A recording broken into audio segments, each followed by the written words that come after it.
Molitva svetoj Matildi.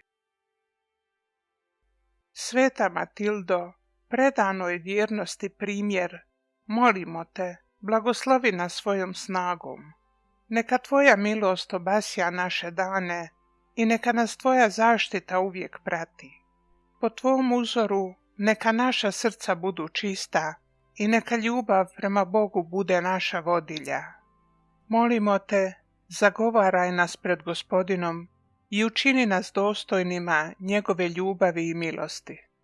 Sveta Matildo, čuj naše molitve danas i primi nas pod svoje blaženo okrilje.